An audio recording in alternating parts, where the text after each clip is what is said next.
দর্শক, জাতির উদ্দেশ্যে ভাষণ দিচ্ছেন এনসিপির নাহিদ ইসলাম। আমরা এখন সরাসরি চলে যাচ্ছি সেখানে। কমিয়ে একাধিক বিকল্প উৎস থেকে আমদানি বাড়ানো হবে, যাতে আমাদেরকে কেউ পণ্যবন্দী করে বিপদে ফেলতে না পারে। বাজারে প্রতিযোগিতা বাড়াতে নতুন ব্যবসায়ী উদ্যোক্তা চিহ্নিত করে তাদের সহজলভ্য ঋণ ও সরকারি সমর্থন দেওয়া হবে। কাঁচা পণ্য সংরক্ষণের জন্য কোল্ড স্টোরেজ, সরবরাহ ব্যবস্থাপনার আধুনিকায়নের জন্য ডিজিটাল বাজার ব্যবস্থা এবং দ্রুত পরিবহন ও এর ব্যয় ন্যায়সঙ্গত করতে কার্যকর ব্যবস্থা নেওয়া হবে। মৌসুমি পণ্যের জন্য সরকারিভাবে আগাম পরিকল্পনা করে মাল কিনে তা মজুত করা হবে। আমাদের লক্ষ্য স্পষ্ট, একটি ন্যায্য, স্বচ্ছ ও জনবান্ধব বাজার ব্যবস্থা প্রতিষ্ঠা করা।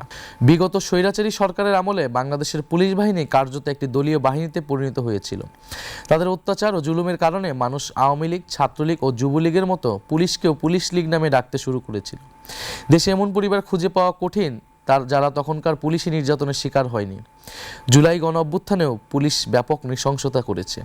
আমরা সরকার গঠন করলে জুলাই বিপ্লবের সময় এবং এর পূর্বাপর 15 বছর ধরে যে সকল পুলিশ কর্মকর্তা ও সদস্য হত্যা, নির্যাতন, জুলুম, মিথ্যা মামলা, দস্যুবৃত্তি করে অর্থ লোপাট ও ঘুষ দুর্নীতির সঙ্গে সম্পৃক্ত ছিল, তাদের প্রত্যেককেই বিচারের আওতায় আনা হবে। দর্শক, আপনারা শুনছিলেন এনসিপির আহ্বায়ক নাহিদ ইসলামের ভাষণের অংশবিশেষ।